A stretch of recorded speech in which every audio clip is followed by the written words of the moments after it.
Welcome back to Walking Away from Arcadia. We're going to be doing a slightly different sort of episode today. We're going to be interviewing Salih, and he is a changeling player in Istanbul. And I was talking with him a month or two ago about how he uses Changeling the Dreaming in a Turkish setting and how he uses some local myths instead of the European myths for the kiths. And I thought it would be a really interesting conversation. So Simon and I are going to be chatting with him about how he approaches that and a local project that he has going. So welcome to the show, Salih, and thank you. Hi guys. Yeah, thank you very much for joining us. And of Welcome. course, my co-host Simon is also here. Hi, thank you.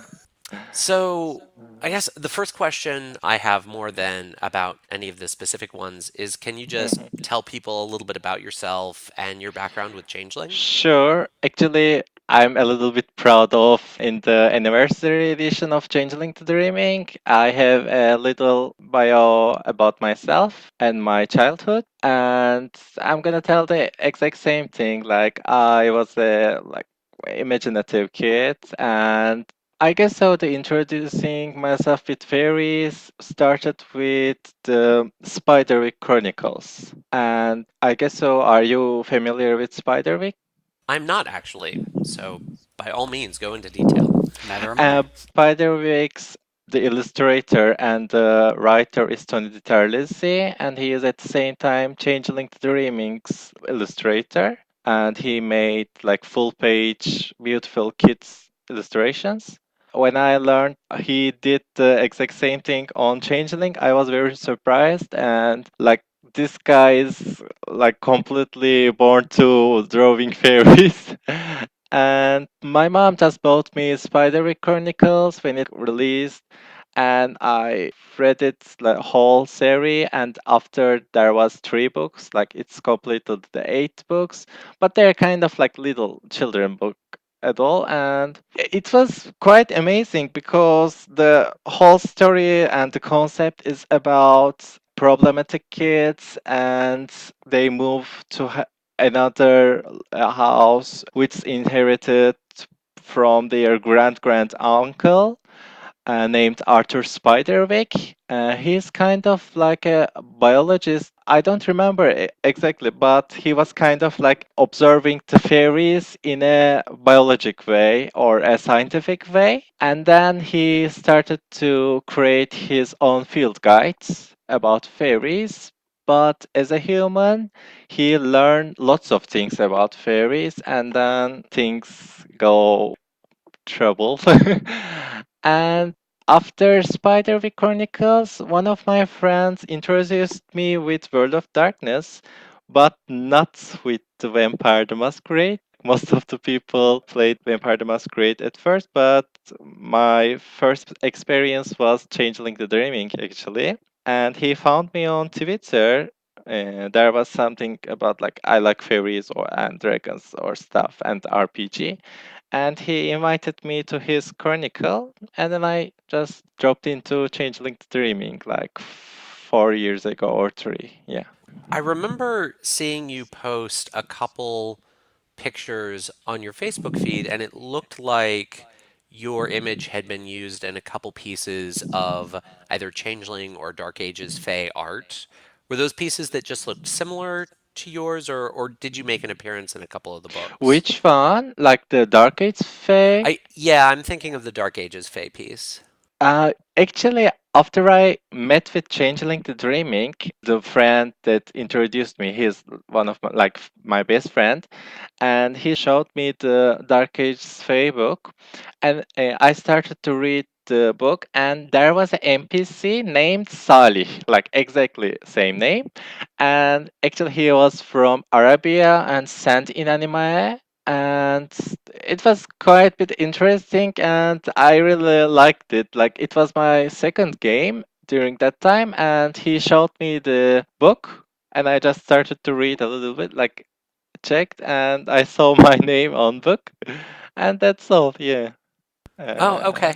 I yeah. I just know the picture you had posted from there actually does look quite a bit like you. So I thought Yeah. maybe you were actually used as a model for the art, but that's kind of funny that that is not the case. Like I guess so. The book is older than me. That makes sense. Mr. Geronimo was a superstitious man, a crosser of fingers, who knew, for example, that in America wicked spirits lived in trees, so it was necessary to knock on wood to drive them out, whereas British tree spirits, he was an admirer of the British countryside, were friendly creatures, so one touched wood to get the benefit of their benevolence. These things were important to know. One couldn't be too careful.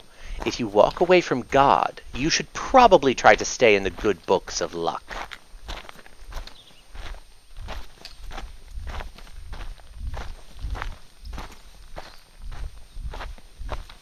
We had talked a little bit about how you use some local Anatolian myths Yes. for in your Changeling Mhm. games. Would you mind telling us a little bit about some of the ones that we talked about? Go ahead and tell the myths if you could, and just how you use them with the kiths in your games. Sure. Actually, it's a very common thing that we do in Turkey. Like most of the people is familiar mostly for the World of Darkness. I never heard someone using local tales for Dungeons and Dragons. So I have friends they are using Anatolian tales for mage and werewolf, and I am recently playing a LARP called Istanbul Geceleri, Istanbul by Night, and so we are using our own city and our own lore. And so I am doing the exact same thing. Maybe for the canon, the land I use for the Turkey. In the Fool's Luck book, most of the countries mentioned as kingdoms and empires, and Turkey's name is Empire of Caucasus. Actually, it's quite maybe wrong because Anatolia is not Caucasus. Caucasus is just from Caspian Sea to Georgia and Azerbaijan, but the rest, the Asia Minor, is somewhere totally different. And in the revised version, in the anniversary edition, they used the same region plus, they used the Central Asia, like Kyrgyzstan, Uzbekistan, and Turkmenistan, which is the original home of Turkic people. Before the Ottoman era, there was Selçuk Empire, and they are migrated from the Central Asia. So I am using all of these regions mythology in my games, like the Persia, Central Asian, Anatolian, Greece, and sometimes Bulgaria, even Bulgaria and Romania. It's a very big region. Yeah. So what are some of the myths that you use? You mentioned a couple of them to me, but we didn't necessarily go through Okay, the whole actually, stories. instead of creating new kits, like I'm very glad that we take something like that, create your own kit rules. But instead of creating new ones, I prefer to use exact same kits but different names because their concepts are kind of like international, like nobility or maybe inventing things. And knocker is not that belongs to Middle East, but kind of like nobility and home, like for bogans and inanimate elementals. And they are things you can find in anywhere. But for the Middle Eastern mythology and Anatolian or Central Asian, maybe Central Asian mythology it's very similar to Nunhei and Native Americans because of all animistic and shamanic backgrounds. It's very easy to they all have equivalents. For example, the name I use for she, because she is a like Celtic word, I use peri. Peri actually means in Turkish fairy. Actually, there is very something funny. It's just my observation.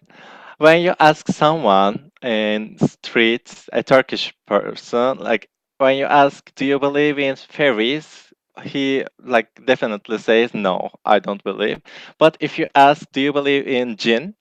He would say yes. So, two things come to mind from what you just said. Yeah, I've always kind of wished that the jinn had been written up as changelings as opposed to as yeah, yeah, spirits for yeah, the yeah. Taftani.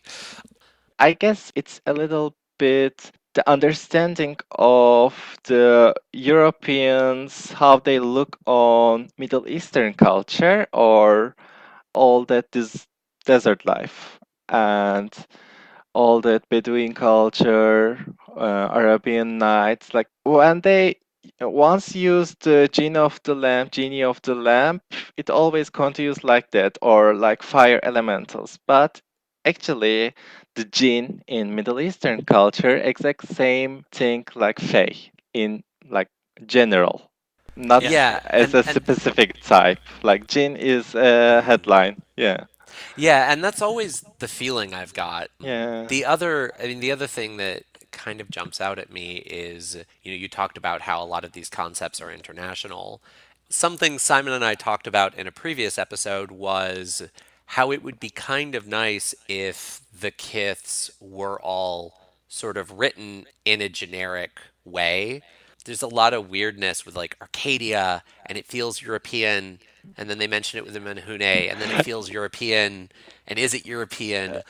That's the exact same thing the Changeling to Lost did, right?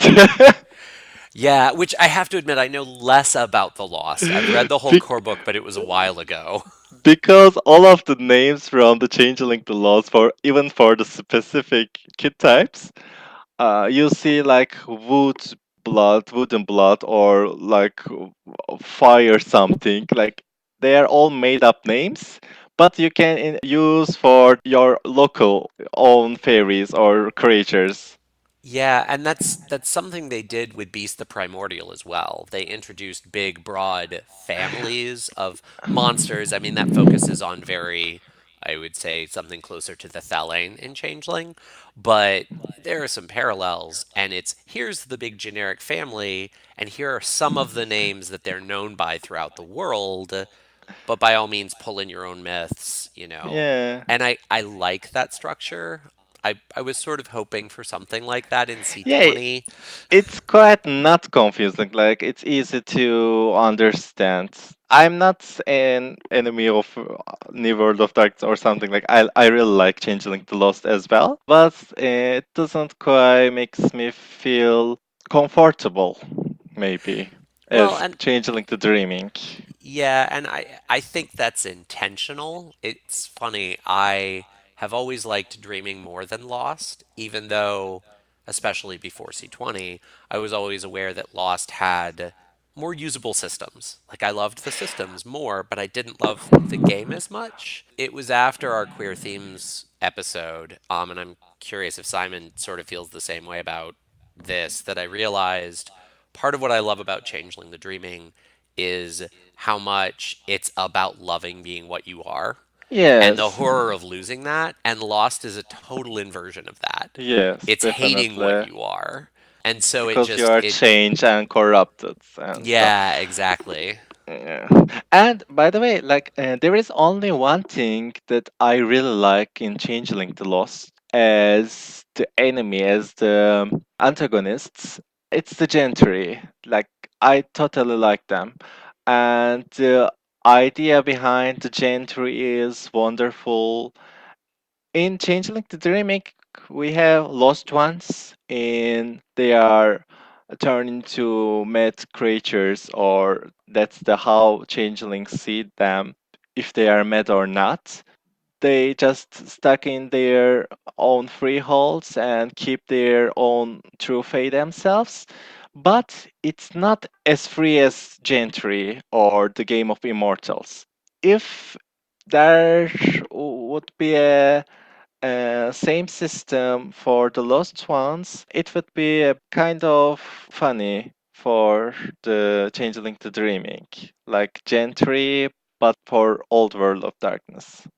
Yeah, I actually really like the idea of using the Adhene that way, the Fae that never took on a mortal body or the elemental nature of the anime, and using them Yeah, in kind of a gentry kind of way because yeah, there's a really good story to tell there. yeah. They shape themselves in freeholds, and they are like compatible with their own freeholds. Well, And I like the Yeah. yeah. the Adhene actually just live out in the dreaming. They do incursion into the real world to accomplish things, but then they return. So they're a little bit less confined than the lost changelings are. Actually, I had an idea for my LARP project. I was thinking about to create a lost one, but players won't be able to realize if there is a lost one or not. Maybe he or she is sleeping. Like that would be nice.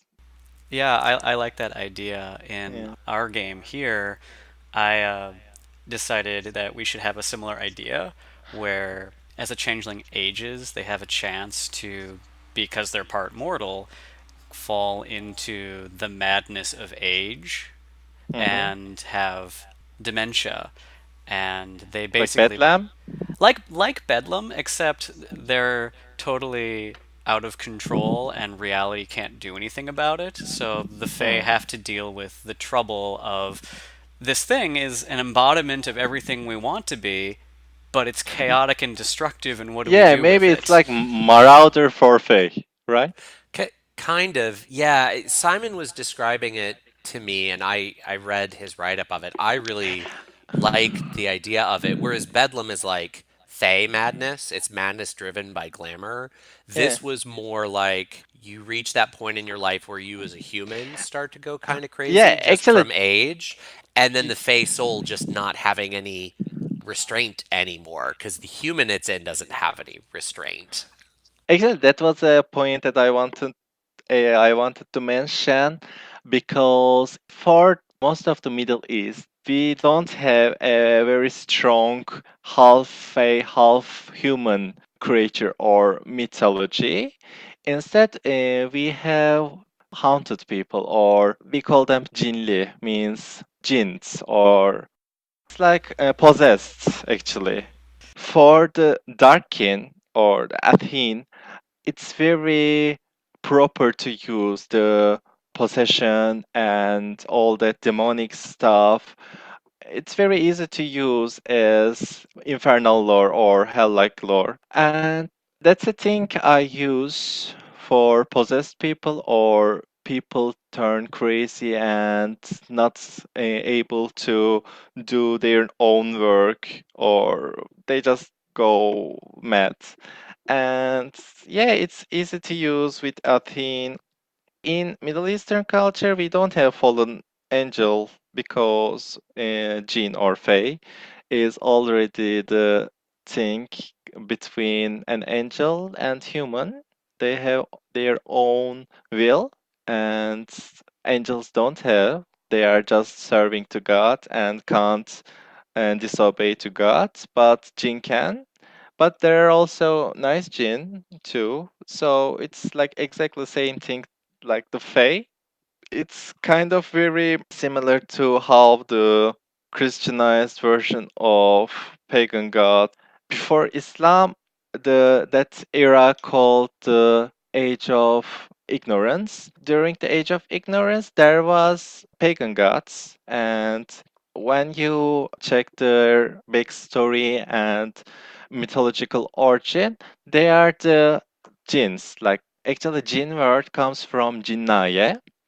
Etymologically, jinnaye means good and rewarding gods. It's like fair folk or like merry folk.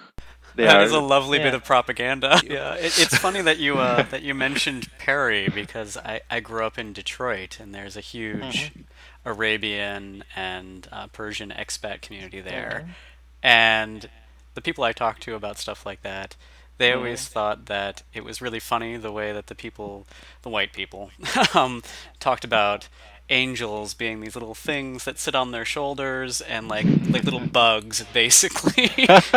When I learned the word Perry, I learned that there was this huge distinction between this weird thing white people have and then this other But thing that they don't really talk about with white people, but it's there.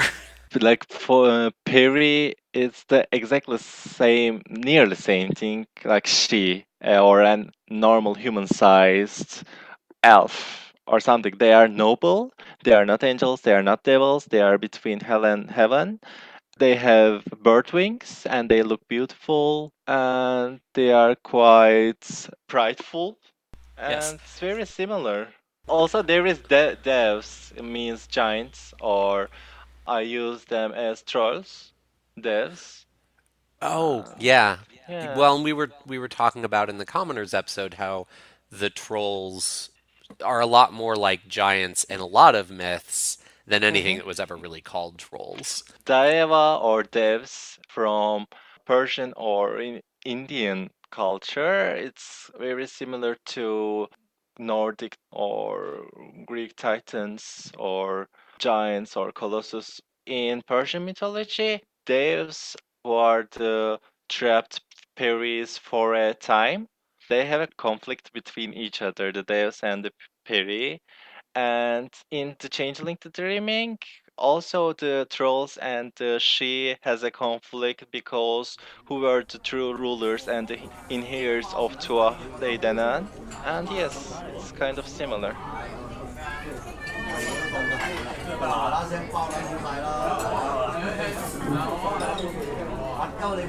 By the way, Uncle Charles said, the real reason you never heard the family fairy tale from him is that he didn't want to admit his Jewish origins. Or maybe his genie origins. Because genies don't exist, do they? And if they do, they come from the devil. Am I right? And the reason you didn't hear it from me is I forgot it. My sexual orientation provided all the outsiderness I needed. Father Jerry glared at his brother. I always thought, he said furiously, you should have been beaten harder as a child to thrash the buggery out of you. Charles Deniza pointed a noodle-wrapped fork at the priest. I used to pretend to myself that he was joking when he came out with stuff like this, he told Geronimo. Now I don't pretend anymore.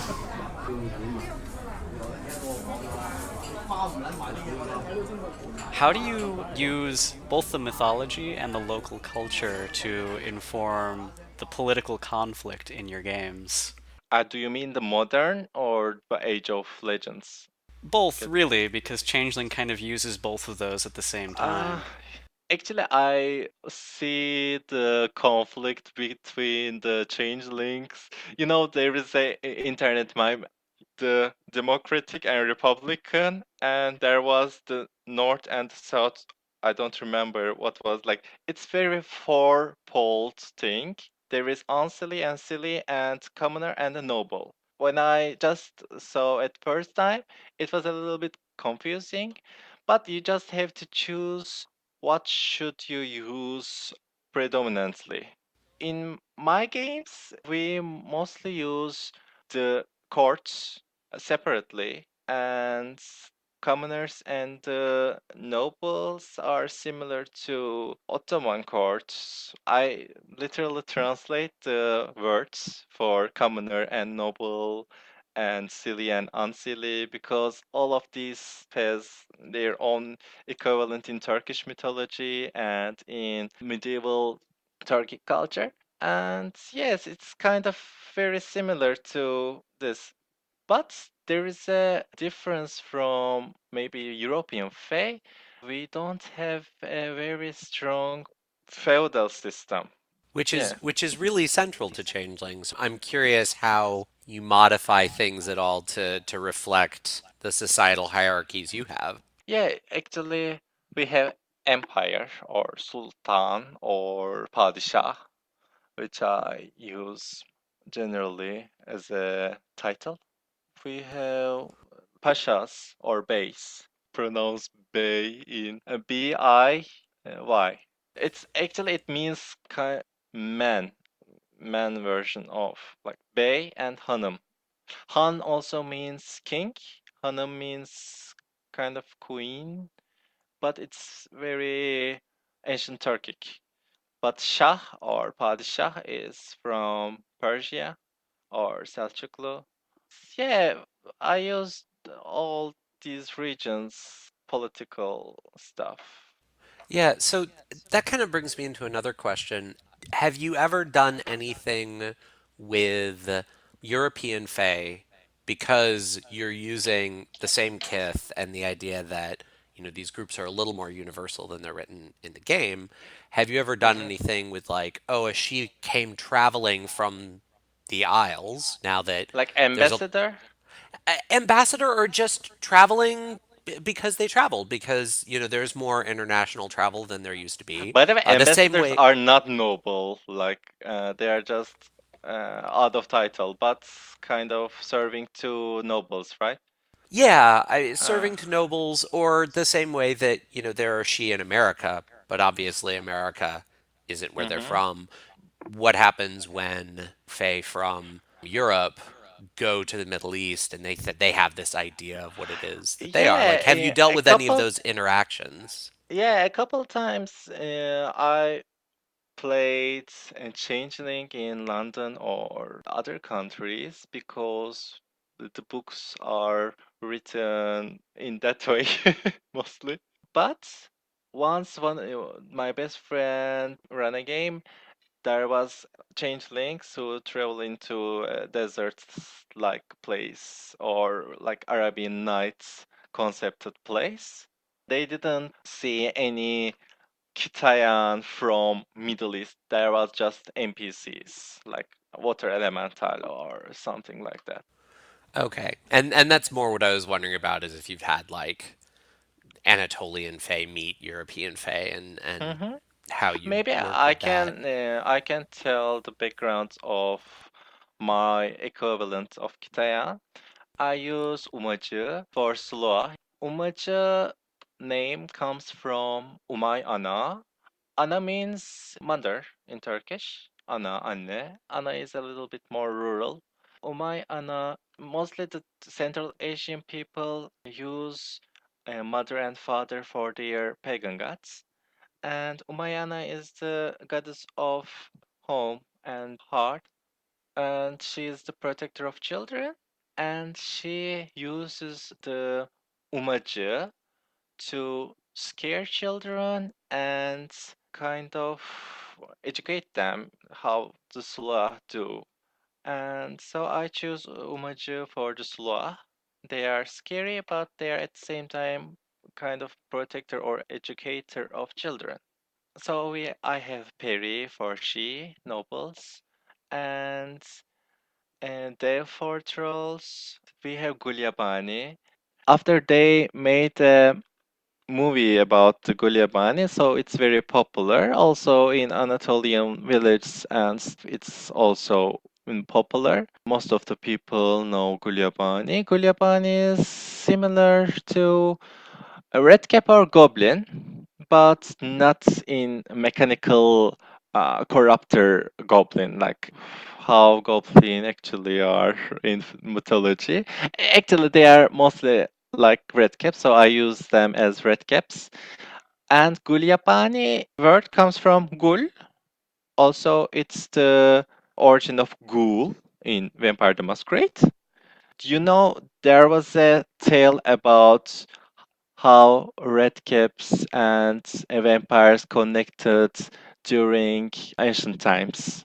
I remember that in the Red Cap Kith book about the connection between red caps and Yes, vampires. actually, the connection between the ghoul and the ghoul, it's very similar to that because ghoul is a Arabic mythology and it feeds on human flesh or blood, and it's kind of a dark fae, how we call them, like shaitani means satanic like and demonic. The ghoul word comes from ghoul. So in vampire mythology, I don't know the origin how they use for the serving people for vampires. Do you know the origin of ghouls? I When they started to don't. use for vampire? I don't know when that word was first used. I know it was used before White Wolf used it, but Hmm. I don't know when it was first used. I don't know the origin. Do you, Simon? Well, the concept shows up in Bram Stoker's Dracula, but the word isn't used there. So, probably more modern than that, but not by much. Anyways, so the ghoul is a thing from Middle East and it's very fey-like creature. And Gulyabani, it's kind of a human eater fey, human flesh eater or bloodsucker, and it's quite scary. It's very huge and has a huge mouth. Yabani means wild. Yeah. That sounds like the Red Caps. Yeah. Exactly.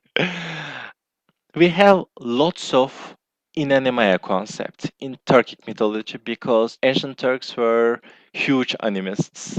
So inanimate is the elemental and inanimate objects. Most of the Turks like the any faith for any object. There is a spirit of table, spirit of wood, spirit of ocean and wind and cloud. All of them called Iye. And EA is the thing that we call in English nymph. Yeah, Yeah. so it sounds like you could do some interesting things with the inanime, but Yeah. have the Gladelings and Crofted maybe have a different relationship. Yeah. If that idea is more central, Yeah. maybe they get along better.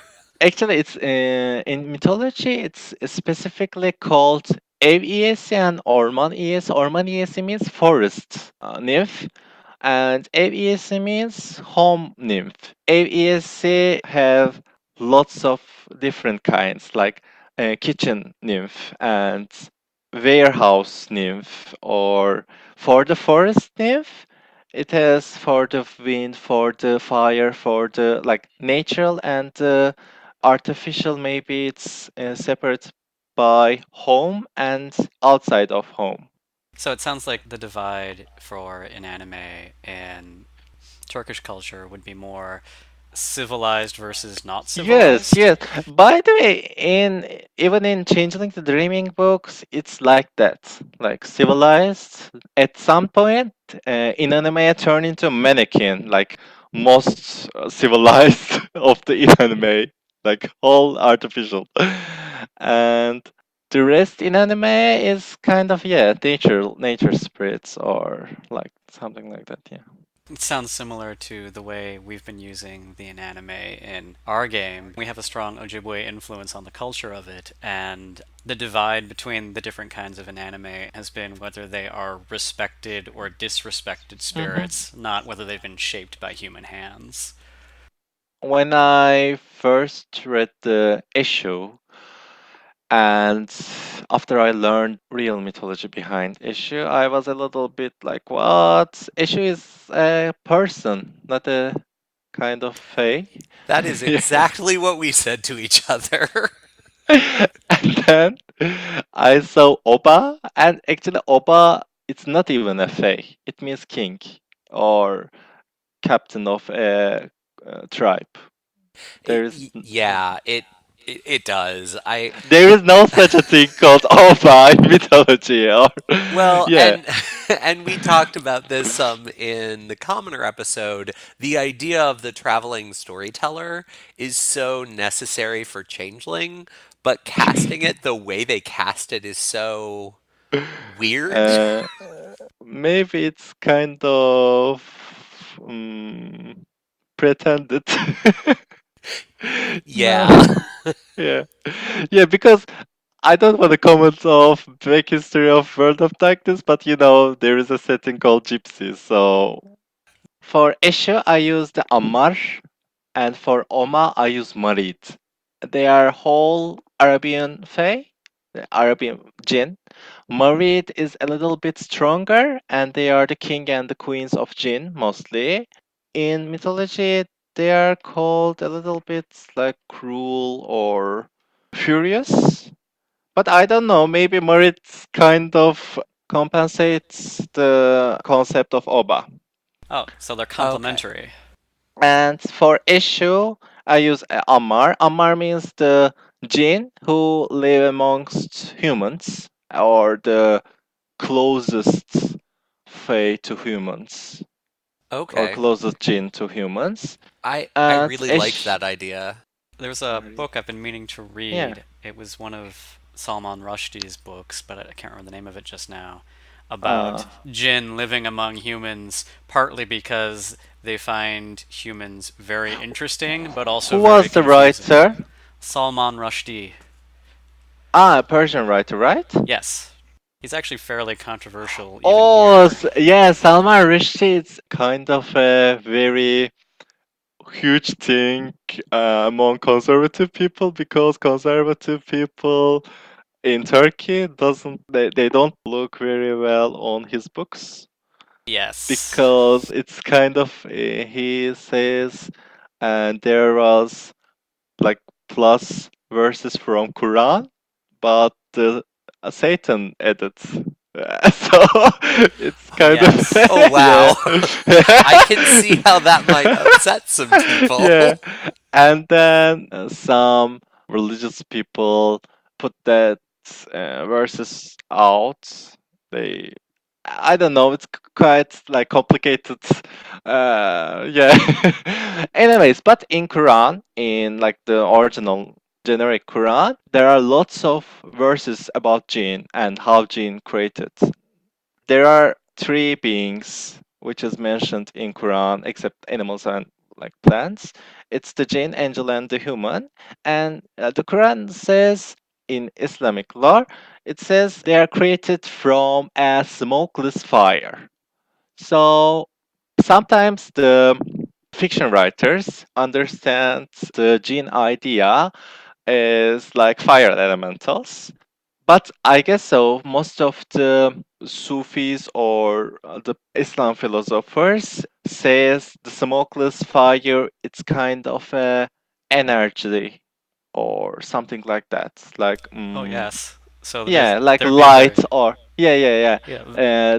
That's a thing that you can see, but it's like glamour actually. The whole chain created by fire, just like burning. I don't like that idea. Instead, I like the idea the fire is kind of. I use the word instead of glamour in Turkish. I use kıvılcım, means sparkle. It's the sparkle of inspiration. That's lovely. Yeah. That's really lovely.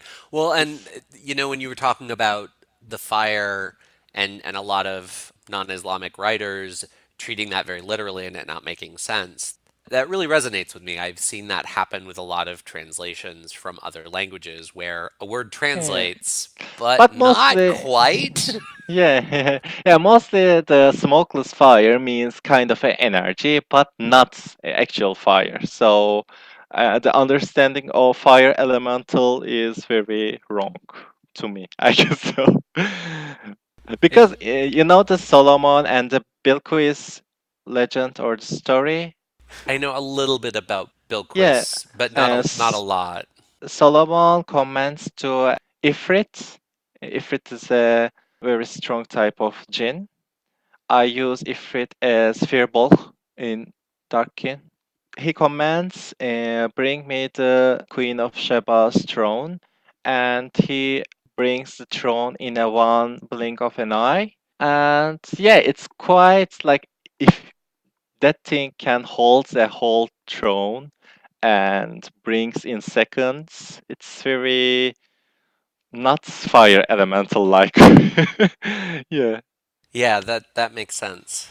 it's quite something else, like something heavenly or hell like. I know, mostly hell like. The Ifrits are not kind guys. And yeah, No, no. yeah, so I use them as fear box because they have horns and they are very primal. And they are I proud what they are. Yeah. Yeah, exactly. Getting back to one of the things about Changeling, even the darkest creatures, even like Thalain, are proud of what they are, Mm. which is What? the Thalain. So in C20, all of the dark changelings, as opposed to the Adheen, who are, dark kin who live out in the Yeah, yeah. dreaming and can push in, like the Bogarts or Bogies or the other Mm-hmm. Thelain like that. The way they're written, Yes. they still love being what they are. It's not the kind of tormented Yes. monster thing. Yes, exactly. And for the Merle or the mermaids, merfolk, we already have the deniz kızı, means sea lady. Actually, I couldn't find a very perfect equivalent of knockers. That's interesting. I mean, I guess that kind of makes sense. I haven't really heard about knocker spirits in as many mythologies, and I almost kind of feel like the Yeah. goblin, which is what they're based off of, is a more modern Actually, like, technological take on like the brownie. yeah, actually, knocker is from Gaelic mythology, which these creatures help to miners which place is dangerous in mine or which place is not. They are kind of like earth-like fae or like dwarfs. Yeah, Uh, which is funny because in Changeling, that kith also exists. I was just reading them yesterday, but they're called something totally different. yeah, correct, right? Yeah, I think that's right. Yeah. Anyways, and the knocker, the name comes from knocking. So they by their knocks they understand which place in mine is collapsed.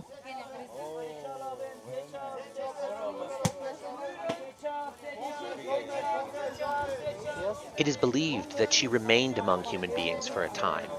But now that the sun and moon of history had set forever on her house, her story became a thing of shadows and mysteries. So maybe it's true, as people said, that after Ibn Rushd died, his spirit returned to her and fathered even more children. People also said that Ibn Rushd brought her a lamp with a jinn in it, and the jinni was the father of the children born after he left her. So we see how easily rumor gets things upside down. And they also said, less kindly, that the abandoned woman took in any man who would pay her rent, and every man she took in left her with another brood, so that the Dunizat, the brood of Dunya, were no longer bastard Rushdis. Or some of them were not, or many of them were not, or most. For in most people's eyes, the story of her life had become a stuttering line, its letters dissolving into meaningless forms, incapable of revealing how long she lived, or how, or where, or with whom, or when and how, or if she died. Jinn periodically emerged to trouble and bless mankind. To the villagers of Lucina, she seemed to have dissolved, perhaps into fireless smoke. After Dunia left our world, the voyagers from the world of the Jinn to ours became fewer in number. And then for a long time they stopped coming completely, and the slits in the world became overgrown by the unimaginative weeds of convention and the thorn bushes of the Delhi material, until they finally closed up completely, and our ancestors were left to do the best they could, without the benefits of curses or magic.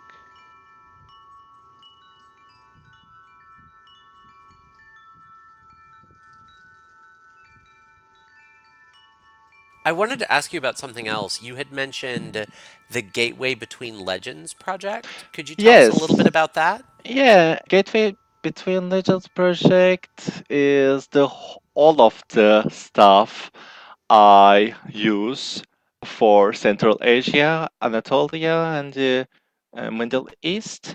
Most specifically for the Istanbul, because Istanbul is between Europe and Asia. And Istanbul's history, the Constantinople and the, like, Hellenic period, the Greeks, and lots of civilizations used Istanbul. It was always a gateway between legends. So maybe if I use this concept between connecting the European Kitayan and the Central Asian Nunei like Kitayan or something else, maybe I can find a solution for the Xian, and between the Kitayan, maybe I find a solution to unite. Yeah, I like that idea.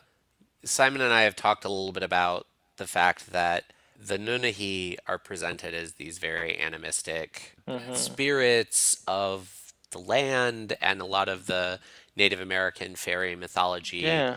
They had a more positive relationship with them, although they were still capricious, than, at least post Christianity Europe.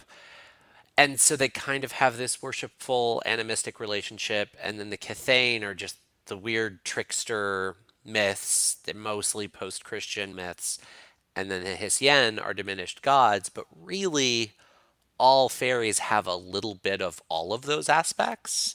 And so Yes. splitting up those three groups, Yeah. I really at some point want to like nail down rules for how any fae could engage with worship or creativity or animism, because all of those things are sort of part of them, and maybe pick the one that that particular character leans towards, but that it's all there. But that's like a big knot to untie, and it kind of sounds like this would be sort of a place where all of those ideas could meld. Istanbul would be a good setting for that. Yeah. Yeah. Like actually, I'm not gonna use the Xian or Nune in my games.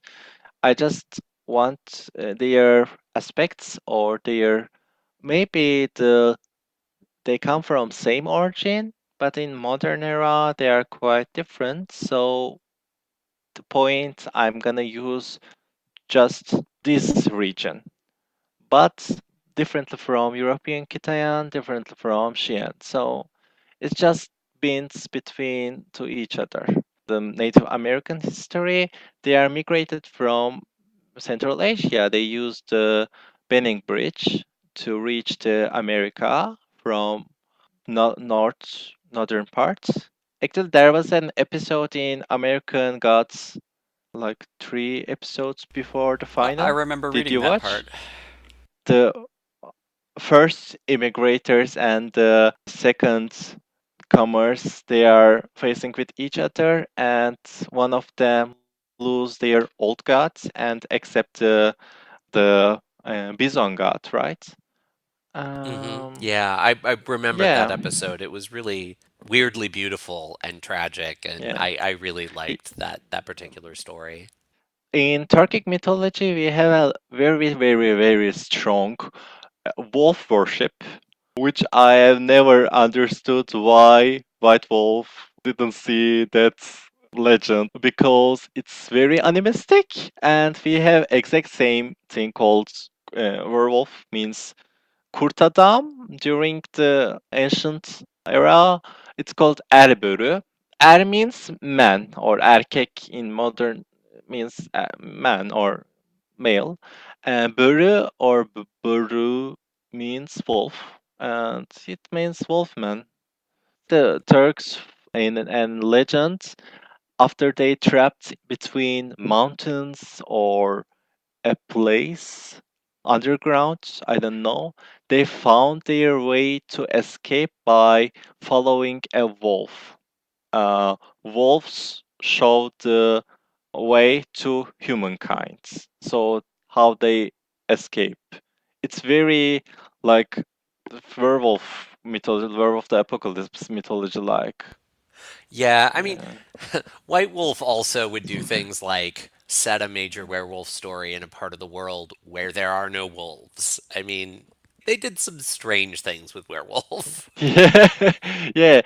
They just tried to unite it with evolution, and it's quite very as complicated as Changeling's history. Yes. Yeah, that is Uh, definitely true. well, I like the Dragon King's era. I have a kind of really attraction to Makole. It's kind of fun. The thing that I want to mention is Puka, because it was quite strange that I couldn't find an equivalent for Puka, because in Middle Eastern or Central Asian mythologies, like nearly all Fae can shape into all animals. So Yeah, that's similar to one of my problems with Changeling, because like the Shi, mythologically, one of their powers is shapeshifting into animals, and yet that got split off into Yeah. Puka, which is named after a river spirit that's a horse. There is Yeah. already a fae named Katshi, means kitten fae, or Kushi means dog fae in Celtic mythology. So it's a little bit different from Puka, but during the old illustrations of Puka, it looks like satyr. It has goat legs and a little bit Yes. horny, yeah. Yes. So yeah, confusing. Yeah, and I ended up using Kunanun, which is a Welsh version of that dog fairy. But they're scary. They're You death mean the dogs. white hound, right? Yes. Yeah, Kushi, yeah. And it didn't seem appropriate to use them with Puka. Yeah. Yeah, Uh, I was actually just listening to an episode of Lore all about the puka and all of the weird myths that are derivatives of the puka. I mean, you mentioned like the one spirit, but there are a bunch of others, including one story in Massachusetts that really seem to be derived from the puka. They're not cute, fun, quaint little spirits. yeah. They're frightening. They are real tricksters. They are like mostly the Puka lore, they try to make people lost or lost their way. Like will-o-wisps. Puka is a thing that I couldn't find as an equivalent, but we have metamorphosis, so Yeah, metamorphosis can give that power to anybody. yeah, actually, one of my three favorite arts. Metamorphosis is very beautiful and very fable-like. I really like Metamorphosis. Yeah, the puka and the knockery is a little bit problematic to use for Anatolia, but in Turkic mythology, the all that animistic and the wilderness, there are lots of animal fae. All animals have their own specific type of fae. Yeah, Victor and I were talking about something similar a little while ago that I don't think made it into a episode, but we were talking about the origin of the word she and how Mhm. a form of it is a postfix that gets put onto a lot of other words, where you get kitshi, where you get all these different animal type of fae. Yeah. In Istanbul, we have lots of cats. Lots of cats on streets, on cafes, everywhere. There was And a I am documentary that just came here that I was trying to watch, but I couldn't find subtitles for, about the cats of Istanbul. yeah, Cats of Istanbul. Yeah, it's a very beautiful project, and I am quite sure most of the kids are pukas in Istanbul. In my LARP project, I'll use them as secret police or something like that. Because they have their own full language between each other, that would be fun when they started to tell how the things happened to the nobles. The district that I live in Istanbul called Kadıköy. Kadı means judge and köy means village. And most of the districts named ends with köy, like village. And Kadıköy means judge village. And for the cat word in Turkish, we say kedi. It's very similar to kadı, so I use Kediköy. In Kadıköy, we have lots of kittens, like more than any other part of Istanbul. So I'm quite sure they are owned by a puka. I now have this image in my head of like the Yeah. crazy cat lady, but all of her cats are puka, like this little army of sprites that she keeps at Yeah. her disposal. Maybe the lady own self is a puka herself. Yeah. Yeah. Yeah, in our game, we ended up using the Dominions from Dark Ages Mhm, Fae because they were more flexible. And mhm. one of our characters has very accidentally become known as the Mother of Deer because she did a spell to call up a bunch of deer, and Oh, she succeeded masterfully at it, and Oh now my the god. deer follow her around and listen to her, and they're her spies. You know, there is a character in Kyrgyz mythology, I guess so, or near Slavic, I don't know, called Maral Ana, means mother of tears. Exactly the same thing. Spectacular! We are his bastard brood, the Duni Azad, from which, maybe, down the centuries emerged our garbled Deniza, and the curse he laid upon us all is our destiny and our doom. The curse of being out of step with God, ahead of our time or behind it, who can say? Of being weathercocks, showing how the wind blows, coal mine canaries, perishing to prove the air is poisonous, or lightning rods, through whom the storm strikes first. Of being the chosen people God smashes with his fist to make an example of whenever he wants to make a point.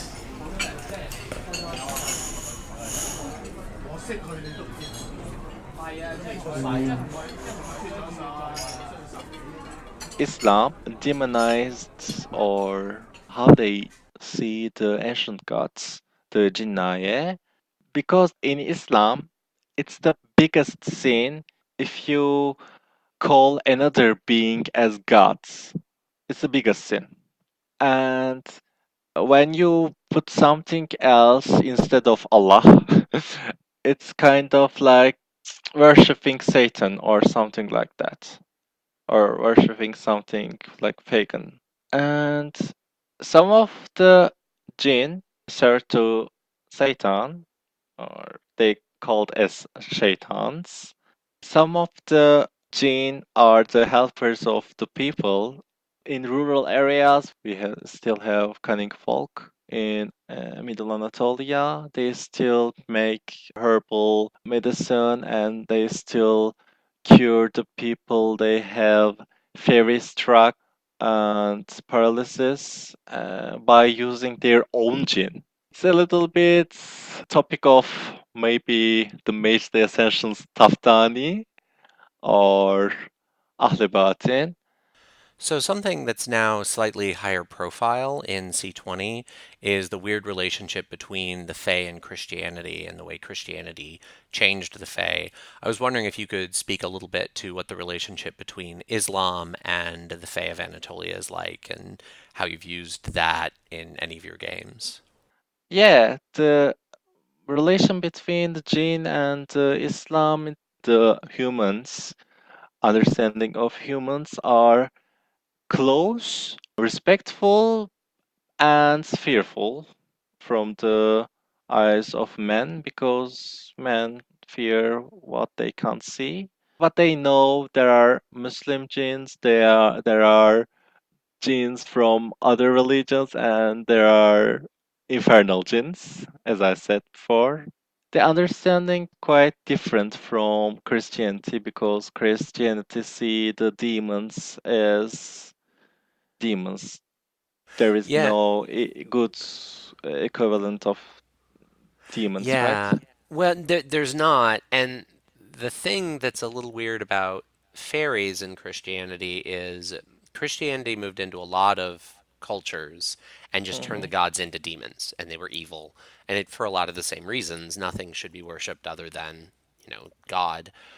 But it didn't work that well on the Isles. I mean, they kind of changed the stories a little bit, and they tried to Hmm. turn them into demons, but people kept honoring them and leaving the offerings out for them, even though it became a little Yeah, more out of fear. still. So it's a different relationship. You know, in Eastern Anatolia, where the Kurdish people live, there is a creature called Shahmaran. Maran means snakes. Shah means king, as you know, or queen. Shahmaran means the queen of snakes. And they still put the picture of Shahmaran the top of their doors to protect themselves from snakes because there are lots of snakes in around Syrian border and eastern Anatolia. that's kind of awesome, and it lines up with a lot of Oh, how Latin America. also we have Evil Eye, the beat of Evil Eye. Do you know the Blue I Beats? I do. There were two Anatolian restaurants Yeah, in my hometown, and they both had that bead. They had the evil eye yeah, all over those yeah, restaurants. yeah. If I start to tell the superstitions of Turkey, we couldn't finish, like, we can't finish the whole broadcast because Yeah, there we are could do a lots whole of, other yeah, podcast yeah. episode. But the evil eye is very, very, very, very common belief in Turkish culture. Evil eye is similar to Eye of Balor. Balor had one eye. And in Islam, we call the Antichrist as Dajjal, and Dajjal has one eye too. So I use the house of House Balor or House of Balor as House Dajjal or Hani Dajjal. That's some great myth I synergy there. yeah, I use lots of Abrahamic lore in my Changeling games because it's easier to adapt more than Christianity. Even we have prayers to protect ourselves from evil eye. In these prayers, the jinn and the human mentioned after their names. The prayer ends like Minal Jinneti Vennas. Minal Jinneti Vennas means protection from jinn and the man. Jinn means as jinn, Nas means human, and Minal means end. Ghazali thinks the world is ending, Ibn Rushdi told Dunya in the dark. He believes that God has set out to destroy his creation, slowly, enigmatically, without explanation, to confuse man into destroying himself. Ghazali faces that prospect with equanimity, and not only because he himself is already dead. For him, life on earth is just an anteroom or a doorway. Eternity is the real world. I asked him, in that case, why has your eternal life not yet begun? Or is this all it is, this consciousness lingering in an uncaring void, which is, for the most part, boring? He said, God's ways are mysterious, and if he asks patience of me, I will give him as much as he desires. Ghazali has no desires of his own anymore, he says. He seeks only to serve God. I suspect him of being an idiot. Is that harsh? A great man, but an idiot too. And you, she said softly, do you have desires still? Or new desires you did not have before? He remembered. He remembered how she would lay her head on his shoulder, and he would cradle the back of it in the palm of his hand.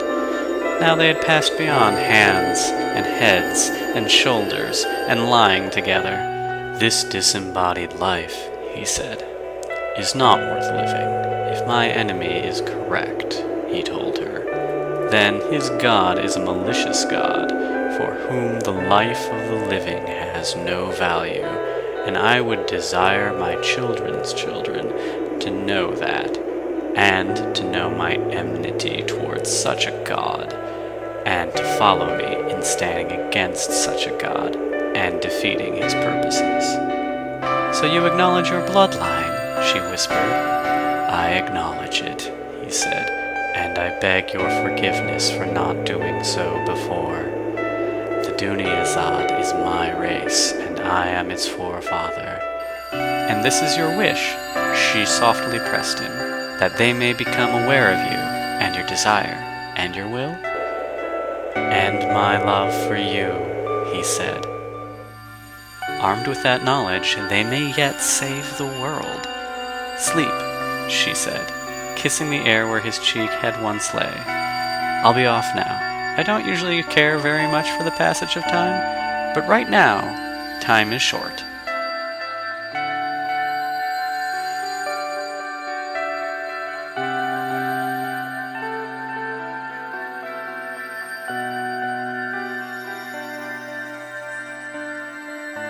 I would like to thank our listeners and my co-host Victor and our guest Salih for joining us today in our conversation discussing using Changeling the Dreaming in Turkey. And I will say goodbye and let everyone else say goodbye too. Thank you, guys. Goodbye. Yeah, goodbye. Thank you so much for joining us. We really appreciate it. Me too. And thank you for accepting me your podcasts.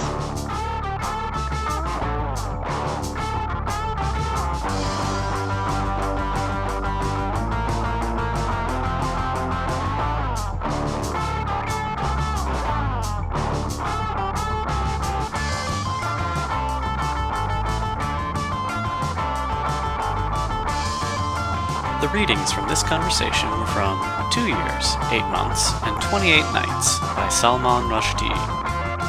The music from this episode was You, Yourself, and the Main Character by Komiku and LSD by Mon Plaisir.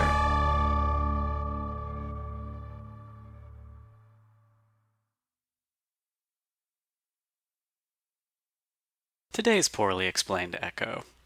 Since they banned smoking in bars, the genies have had to resort to dating apps.